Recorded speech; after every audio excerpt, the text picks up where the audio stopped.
Hello, everyone.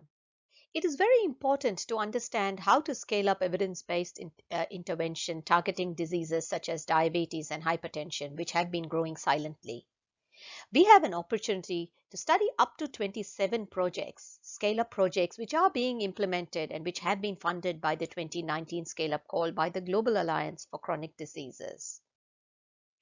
It is important to study these projects in order to understand more about how multi-country collaborative projects in targeting these diseases are planned, as well as how they navigate through real-world implementation challenges.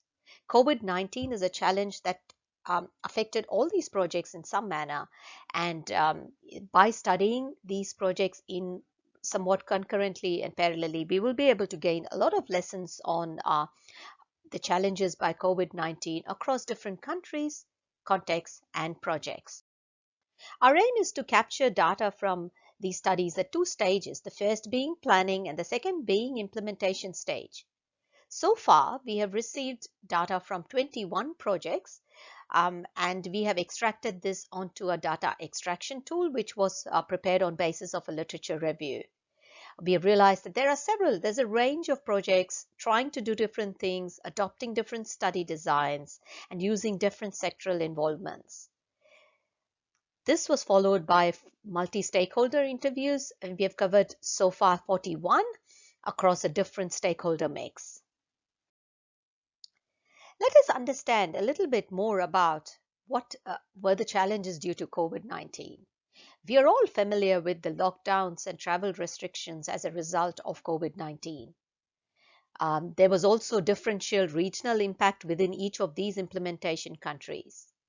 Face-to-face interactions moved on to more online platforms, and government resources were all diverted towards COVID responses in many instances. There was also real fear in the community about patients, diabetes patients who were at an increased risk of developing COVID. How did these COVID challenges impact on the projects?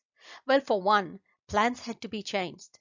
If there were provinces that could not be accessed because of lockdowns, then along with the policy makers, the project team members actually changed their scale-up provinces, either the number of provinces that were targeted or the number of villages, or they changed to different areas.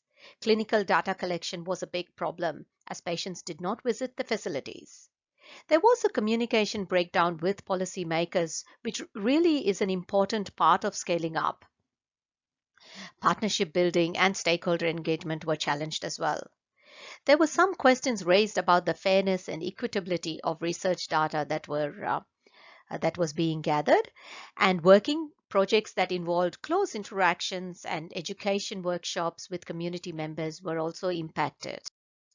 Project teams adapted to all these challenges in very different ways depending on the challenge, the context, and the strength of the relationships. More resources were diverted towards capacity building between research teams. More training was provided for qualitative interviews or survey data. More time was spent on training materials. There were some instances where the study design was actually tweaked from maybe RCT to a stepped wedge design. It seems like generally projects that involved policy was not as impacted as others which involved participatory approaches. Overall, COVID has affected all these projects in some ways, but it is different depending on the nature of study. But project teams have learned and adapted.